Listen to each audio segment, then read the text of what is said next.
Qin Yichen menoleh ke belakang dan melihat bahwa meskipun kapal ilahi jutaan tentara dihancurkan, hanya beberapa yang tersisa. Tetapi untungnya, formasi tentara tidak pecah menjadi pasir yang berserakan. Jin Jiayu dan kerumunan juga berlari kencang, mengambil berapa banyak bintang. Membawa tentara kepadanya dengan lancar. Tanda seru. Tuan. Itu bintangnya. Itu dia. Itu salah satu mata dari susunan bintang. Bai Guanxing juga lari keluar kabin, mengetahui bahwa dalam menghadapi pertempuran yang begitu kejam, setiap detik penundaan dapat menyebabkan kerugian, bahkan jika itu menunjuk ke sebuah bintang. Qin Yichen mengikuti pandangannya dan melihat bahwa bintang itu biasa-biasa saja.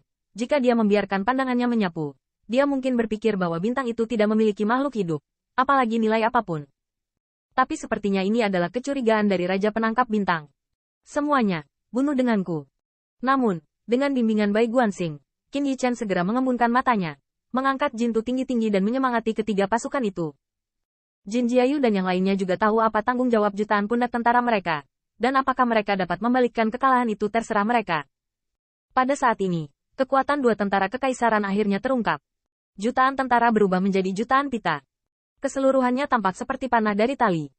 Panah itu adalah kapal perang Qin Yichen dengan angin dan cuaca yang sangat ganas. Stems, menerkam bintang itu. Chen, itu tidak baik. Bandit jahat dari klan Bais berani bergabung dengan klan Kaisar Ke. Segera setelah pemimpin pasukan konstelasi menetapkan pasukan untuk menstabilkan posisi yang dihancurkan oleh kapal perang Feng Qing, dia melihat bahwa tujuan jutaan pasukan suku Kaisar Ke jelas. Bagaimana Qin Yichen bisa berhasil?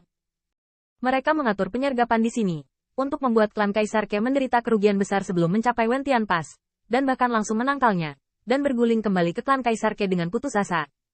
Hentikan pemberontak ini. Namun, Jenderal Tentara Bintang juga pemberani. Dia hanya melambaikan bendera pertempurannya dan bergegas untuk membunuh. Tetapi melihat Qin Yichen di kapal perang tiba-tiba melihat ke belakang. Dan kemudian, tombak di langit berbintang menghantam dan membunuhnya. Ledakan. Tanda seru. Tanda seru. Tombak itu secara langsung menyapu pasukan astral. Dan tombak agung dan perkasa itu membunuh jenderal pasukan astral secara langsung. Dengan titik tombak di dadanya. Dan dalam sekejap, aku melihat sosok jenderal yang bertransformasi Dao ini jatuh dan terbang seperti meteor. Engah.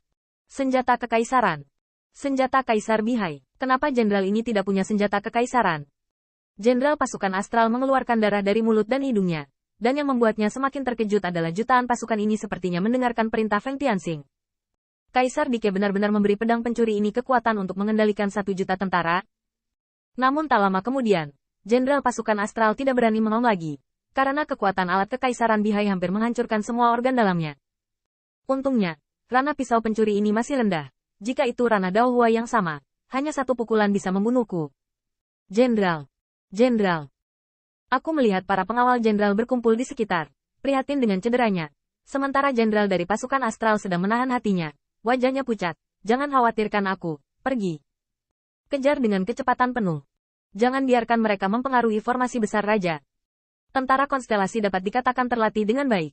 Tetapi serangan Qin Yichen bahkan menggunakan kapal dewa bersenjata jutaan untuk menghancurkan dirinya sendiri. Bagaimana mereka bisa menghentikannya? Sebuah pasukan konstelasi mengejar dan membunuhnya. Tetapi dia melihat Qin Yichen memegang senjata Kaisar Bihai dengan marah. Dan hanya dalam beberapa saat, dia memotong beberapa pembangkit tenaga listrik yang jelas berada di tingkat umum pengadilan surgawi ke tempat yang berbeda. Sekelompok konstelasi gemetar, dan jenderal konstelasi yang tersisa bahkan lebih ketakutan. Senjata kekaisaran sama sekali tidak dapat diakses pada level mereka. Senjata kerajaan Bihai di tangan pisau pencuri ini sepertinya telah melampaui tingkat perjuangan mereka. Dalam istilah orang awam, mereka menghancurkan mereka. Dan jutaan tentara suku Kaisar Ke berlari bersama Qin Yichen. Dan dalam sekejap, bintang itu sudah terlihat. Jauh dari melihat misteri, Qin Yichen melihat bahwa setelah melihat bintang-bintang dapat dilihat, cahaya ilahi di bintang-bintang itu luar biasa. Dan auranya tirani. Dan ada jutaan pasukan yang ditempatkan di sana. Seolah-olah formasi bintang sangat penting untuk menekan pasukan Kaisar. Qin Yichen ingin menghancurkannya dan membalikkan situasi. Dan raja yang memilih bintang secara alami akan lebih berhati-hati. Apa yang tidak diharapkan Qin Yichen adalah bahwa raja memilih bintang begitu mantap, dan dia telah meninggalkan 1 juta pasukan untuk menjaganya. 1 juta tentara ini menjaga formasi bintang tetap berjalan, dan ketika Qin Yichen membunuh di depannya, tentara magis tidak bisa membantu tetapi bersiap. Pisau pencuri, kamu telah melakukan kejahatan. Hari ini adalah tanggal kematianmu. Saya melihat alat ajaib di bintang-bintang, Yuxuanang, Agung dan Agung. Dan juga alam Daoi yang kuat yang memerintah lebih dari 1 juta tentara. Jenderal Li, Anda dan saya akan bergabung untuk menjatuhkan pisau pencuri tingkat pertama ini dan pergi ke kuil untuk menerima hadiah. Saya melihat bahwa pasukan konstelasi di belakangnya juga kembali, seolah-olah akan mengapit jutaan pasukan yang menjaga depan dan belakang, dan mengepung Qin Yichen. Menghadapi serangan depan dan belakang, Qin Yichen masih menentukan, dan berkata langsung, pertama hancurkan susunan bintang, dan kemudian bunuh dia. Ini lebih dari itu, Qin Yichen hanya sekali lagi mengendalikan kapal perang dinding angin, dan menabrak arai cahaya tunggal yang berbintang. Saya harus mengatakan bahwa jenderal utama sangat berani, dan tentu saja membuat jutaan pasukan di bawah komandonya menjadi luar biasa. Jin Jiayu tidak bisa tidak mengingat pertempuran para penyintas Bihai, dan tampaknya bertarung dengan saudara ipar ini. Sangat bahagia. Namun, pada formasi pertempuran saat ini, Jin Jiayu tidak diberi kesempatan untuk memikirkannya. Dia mengangkat lengan gioknya dan berkata dengan lembut, seluruh pasukan mendengarkan perintah. Bukan untuk menyukai pertempuran. Hancurkan pertempuran.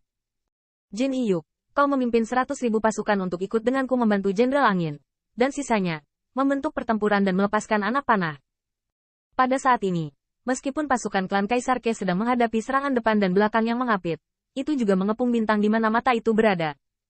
Dalam sekejap, para jenderal berbaris dan mengangkat busur dewa. Kali ini, tidak ada perisai bintang untuk dilawan, dan kekuatan jutaan panah ilahi dari suku Kaisar Ke tidak diragukan lagi ditampilkan. Dan Qin Yichen juga menentukan, menerobos lapisan nebula, dan busur kapal perang Feng Qing langsung mengenai arai besar. Tetapi tabrakan ini tidak masalah. Kekuatan tabrakan tirani hampir mengusirnya. 20.000 tentara pro di kapal itu bahkan lebih hancur. Dan Putri Wenxing menggunakan sayap ilahi untuk terbang. Dan nyaris tidak berhasil berdiri teguh di antara bintang-bintang. Tetapi pemandangan di depannya membuat mata Putri Wenxing melebar, kaget dan marah. Arai besar, kapal perang Feng Qingku. Saya melihat haluan kapal perang Feng Qing dipukul dan penyok. Dan Daojin terfragmentasi. Meskipun tidak mempengaruhi lunas internal. Kapal perang Feng Qing adalah mahar untuk Putri Wenxing dan mas kawinnya. Putri Wenxing adalah seorang wanita. Di matanya, kapal perang Feng Qing seperti mahkota jepit rambut giok lainnya. Mereka harus dihargai. Tetapi hari ini, mereka hampir dihancurkan oleh kayu.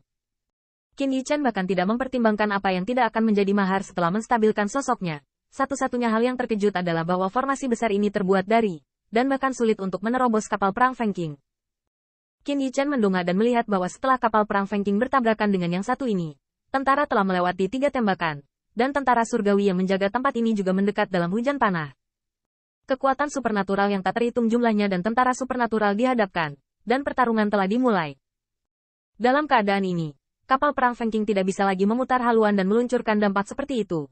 Dan melihat reaksi Putri Wenxing, jika kapal perang Feng Qing rusak, dia takut dia akan menjadi orang pertama yang bunuh diri.